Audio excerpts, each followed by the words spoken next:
tayo. Pupunta sila sa classroom namin. Tapos nagkakipagharutan siya. Doon ko siya nakita. Ano, tawag nito? Nanghihiram siya ng typewriter. Mayroong gumagano ng typewriter. Ano pala mukha mo? Nanghihiram siya ng typewriter. Sabi ko, di ano, tapos, thank you, Nakapal mo. Oh, thank you mo, habang gusto mo. Oh. Mahaba lang talaga ang uso ko. Tapos, sabihin mo sa lips kita, ikaw nakatingin at saka sa mga mata ko, kaya nabibigani ka. Tapos, thank you.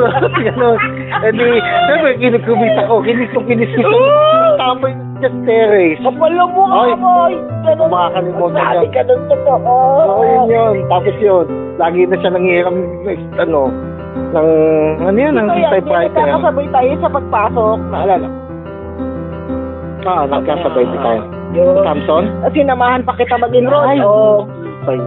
Pinamahan ko pa siya mag-enroll. Kasi tapos na pumasok. Hindi kasi hindi pa yun, tsaka tuloy siya. Sunod kayo ng sine, di ba? Basta ko na lang niyaya mo walad ng sine. Ano tayo nun? Center Point? Oo. Hindi pa tayo nun. Hindi pa nga tayo nun. Tapos, ano ba tayo ng sine? Hindi pa tayo.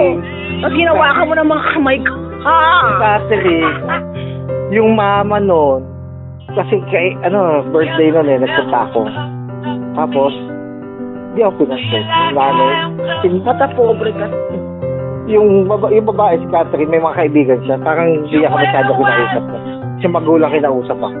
Tapos, pinatid na ako. Hindi pa nga kadakating ko lang, pinatid na ako palabas.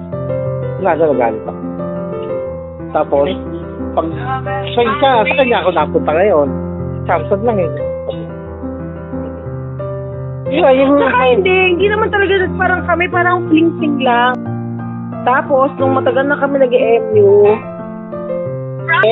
John doon na nagsabi. Para magulo eh. Di ba para magulo eh? Hindi ko na kaya na mag-prank cat. Ako'y may boy. Parang kumbaga mag-decide na kung ano talaga. Pinapigilan na ako. Ikaw talaga. Tapos yun, kami nag-date na.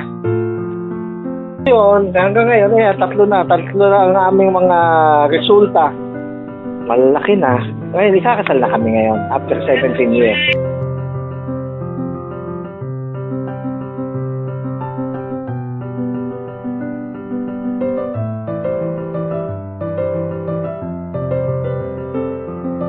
Message ko, kay Christy, salamat sa pagtatyaga at tiis.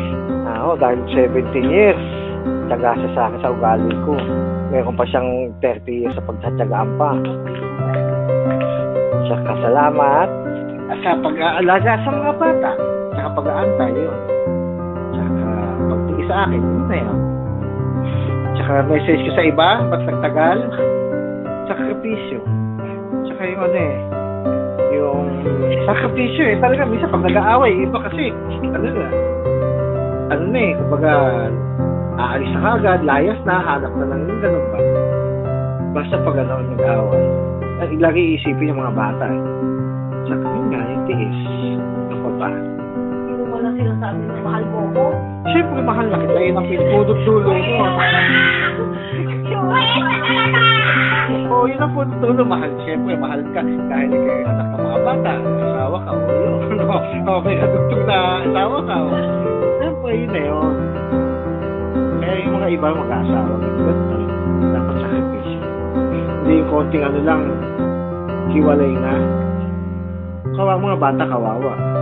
At pag nagtuloy-tuloy na yun, wala, paano mo babalikan? Hirap. Tibay. Yun na nga yung mga bata, yun ang banding, yun na nga ang band niya. Pero pag pinabayaan niyo pa yun, wala na magiging band.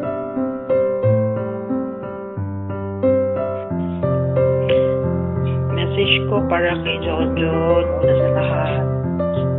Gusto kong magpasalamat sa lahat ng pag-aalaga niya sa amin, na kahit sobrang hirap ng buhay namin, hindi siya nag-give up, hindi siya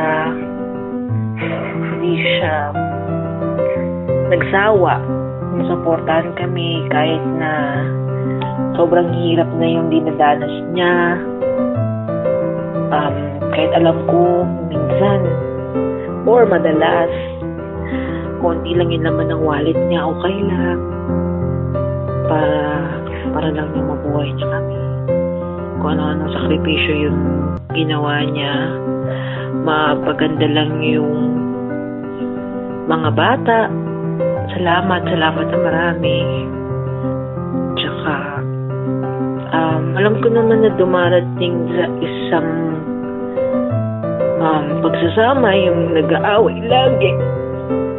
Pero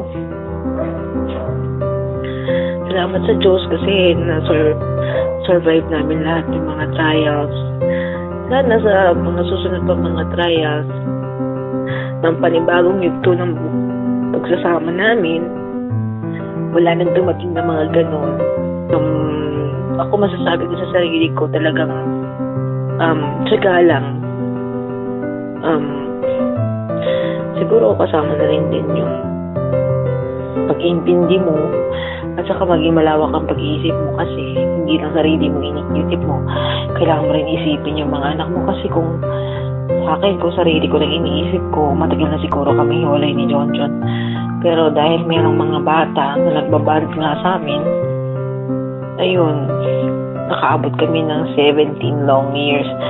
Thank you din sa mga taong mga nag-contribute para humaba yung pagsasama namin.